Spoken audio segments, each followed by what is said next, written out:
Yo, what's good, family? And today is our episode of Bottles for Black History, episode number 5, where we will be presenting to you all today the Majesty.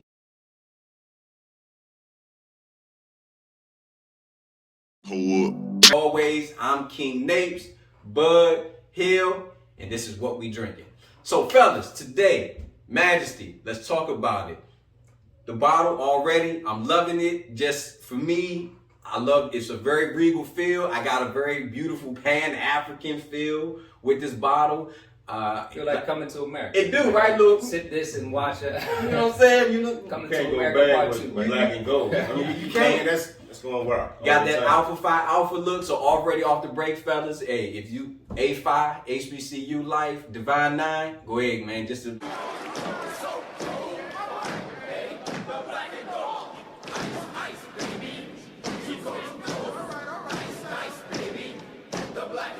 You know what I mean? Already off the table. But let's talk a little bit more about the bottle itself as far as the ownership. So, Bud, tell us a little bit, man. Who's black owned? Who we talking about? It's a black owned company owned by three guys that started the Posh Beverage Company.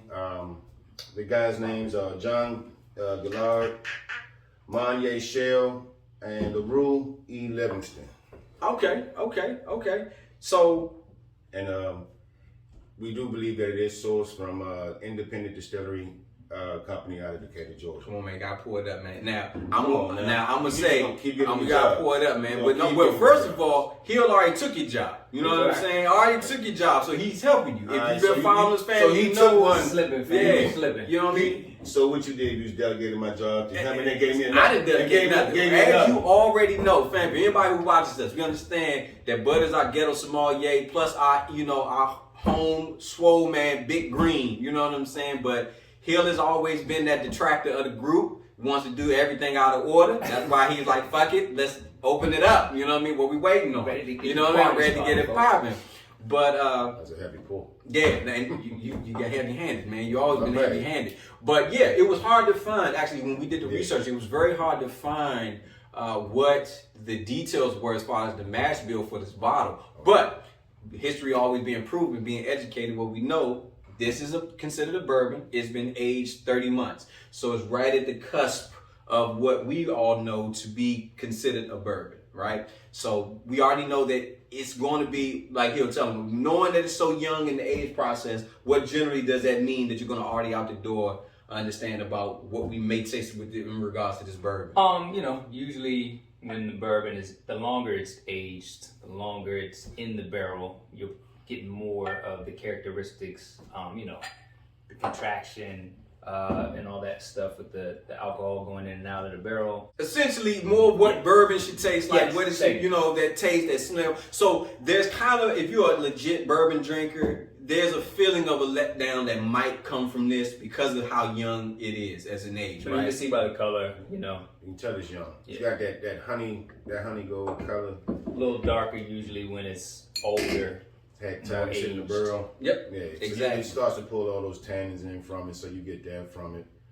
Yeah, I see what you're saying, but so the distiller, this is the independent distilling company, right? Correct. Out of Decatur, Georgia. Out of Georgia. So shout out to Georgia. You know what I mean? I saw when I was looking it up was that there's also one in Texas. So so there's also one in Texas. So out of Georgia. This is out of Georgia. So similar to like not saying similar as in where they're competing, but similar to like a Dickel or other distillers, they do distill other spirits because the independent distilling company actually has their own bourbon, right? Yes. So they have several spirits. They got there you go. Rum, bourbon. I think I saw a gin in there too. So good stuff. Or a vodka. My bad. It's a vodka. How do we feel? And family always want to know, what's our expectation? Tasting notes wise, this is, again, a brand new bottle for all of us. We've never had this before, so this will be a first time. As always, we love to pour it up brand new.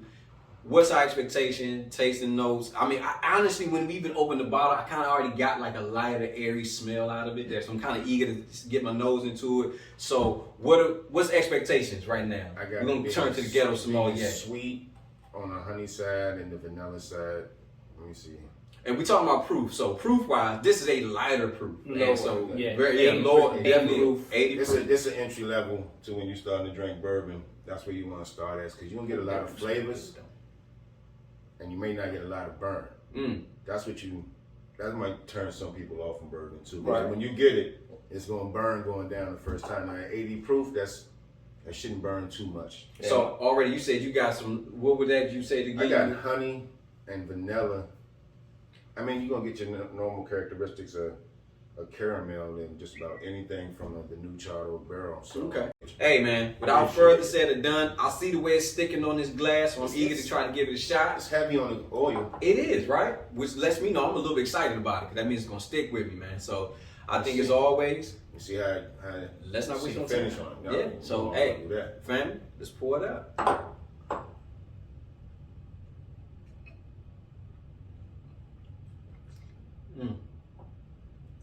Now, I actually enjoyed this. I really do.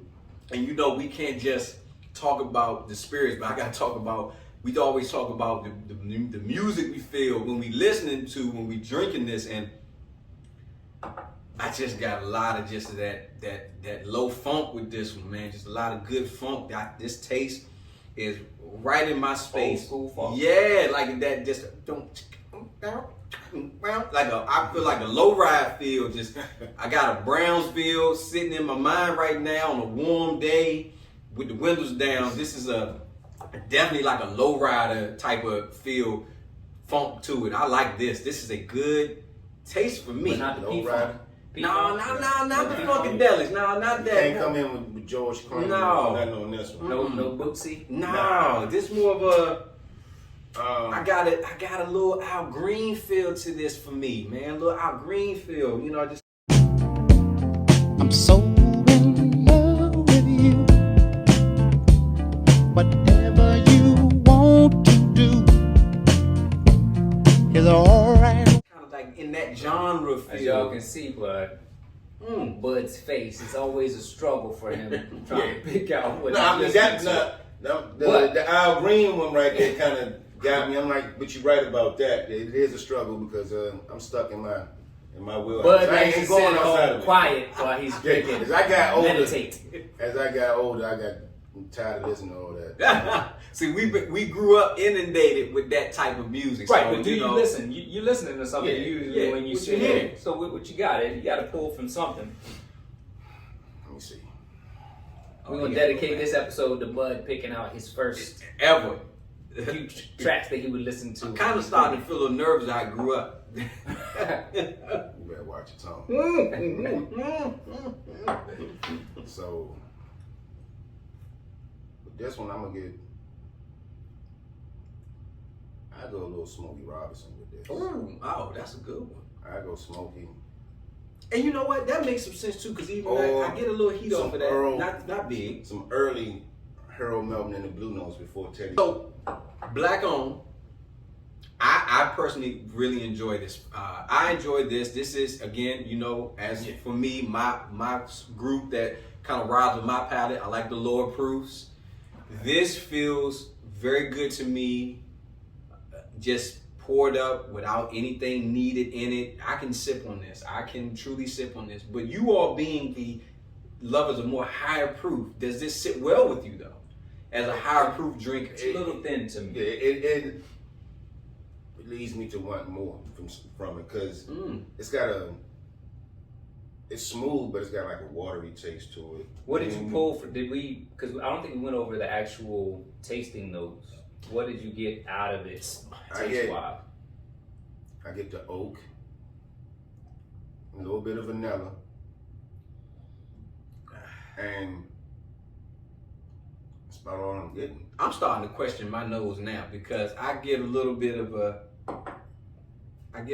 light cherry smell to that, almost leaning towards more of an orange. So Orange zest. I would be very interested in getting more details about that mash bill, which we will. The second we find it out, don't even worry about it, fam. Look in the description. We will have a mash bill out there for you. Within the description, but yeah, that's what I'm feeling. I got a lot of like airiness to it, but I can drink this. And let's talk about it because you know we like to talk about it. These are people. I like this comparative to It's not as sweet as any of the other spirits we normally used to in our community, like the Crowns, the regular Crown ain't sweet. It's not regular Crown, not sweet, but regular Crown even it doesn't taste like this either. Nah, but I would prefer it over. I would prefer it over the regular Crown Royal. I would prefer this. I'm not a Crown fan. So. No, it has that Well, weird aftertaste. Yeah, weird aftertaste to that Canadian whiskey. But it's not sweet to where I would compare this to like a Hennessy, because Hennessy got that far sweeter because it's a brandy, right? It's that far sweeter cognac coming from grapes. Exactly, that's what I'm saying. Far sweeter cognac. So, you won't start talking to me as if like you gonna disrespect me, man. I'm just making sure I put it out there. Make sure you know. I understand, right? Yeah, that it's made from grapes. That's why it's a brandy. You know what I'm saying? Why it's a yak? Why it's a cognac? Yes, it's a brandy. And it's a cognac. But go on. But this is a good taste for me. A great taste for me. So, with that being said, though, how we feel? Would you bring this to the cookout? Or would you leave it on the shelf? Would you leave it at the bar? For, what did we say? Price point $40. So $40. You can maybe find it for $30. I saw a couple pictures of it for like $31, but it depends on where you're getting it from. You're gonna get it from $30 to $40. There you go. So at a $40 window, which comparatively, how much you get in the fifth a Henny for? $40. $40 for a fifth in the Henny. What, about $30-something for a Crown? 30, about 30, about 35. Yeah. So in that range. Living in affordable price range that we spend our money in, right, family? We spend our money in that. Same proof. Yep. Would we consider to say, hey, if you got 40, you're going to buy the Henny that day, give it a shot. Put it in the shelf, bring it to the cookout, let everybody else in the family give it a try, or like, come on, man, it's not really that much worth it. Keep it on the shelf.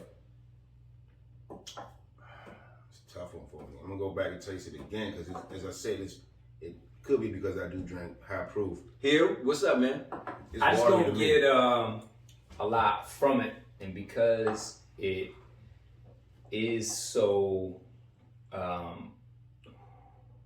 just nondescript, that's what I get from it. Like, I couldn't really differentiate this from a lot of other low age bourbons. I think like it just $40, even $30. I don't think I would take this and be like, hey, you got to try this. Is it bad? It's definitely not bad, and it does go down. It goes down good, but it just doesn't give me any kind of. It's no characteristic to it. Like it's as I said, it's watery. It has no like after that initial mouthfeel that you get but it's not. It has no flavor behind it. So I feel like that's what makes it actually kind of a sleeper for me. Because it's not so aggressive. Yeah, it's not so aggressive that I could give you this and then take you kind of on a bourbon journey, right? If you don't really drink it that much, that's why I kind of really think this is a buy for me. Because entry level. Exactly. If you want to introduce something new in our community, I think this is a good entry point because I could give you this and it will not feel so aggressive that now I can take you on a little bit of a trip. Like I can take you up in that proof. Like come on up a little bit more, and you will like. I think personally, you'll like the taste. You get more flavors out of it. Exactly. The higher the proof it goes, gateway. Most of the time Yeah, I think it's a good gateway drug. This is a great gateway drug in the bourbon. Like this is a good. It's not a bad analogy. Man. It is. It's a good gateway drug in the bourbon, in my opinion, man. So I personally would love this on my shelf. It will probably eventually end up on my shelf. So this is a buy for me. For me, I bring this to my cookout. What about you, Hill? Your cookout coming on staying on the shelf? It's gonna stay. Stay on the shelf. But I'm gonna have to second Hill on that one. Oh man, okay. Hey, family, listen. We're a majority decision in this joint. We don't do anything other than so. The Majesty is to stay on the shelf. But hey, y'all let us know how you feel. Give it a shot. Hey, if anything, split the bottle. Split it amongst your friends, lower the cost down. Y'all test it out and see what y'all think. For us today, we say leave it on the shelf. But personally, everything comes down to choice. We all know it. You can always mix it. And that's always the thing. Throw it over ice. We actually posted prior to. We'll give some drink recipes. Check out the descriptions. We do throw out a couple of cocktail recipes for those who want to kind of mix it up. Bourbon bramble. I can do that. There you go. So As always, family, listen, if you like the lower proof, give it a shot. If you want to see a little bit more toughness, a little more of those flavor notes come out for a longer aged bourbon, this not a fan for you. But hey, we always love it. Again, like, share, and subscribe. You've been with us this long. And as always, family, I'm King Napes, Bud, Hill, and it's been another episode of What We Drinkin'. And as always, drink responsibly, but more importantly, just drink. Love. Hold up. Frank, Headshot. Frank, Sit down. Frank, Stand up. Frank. Pass.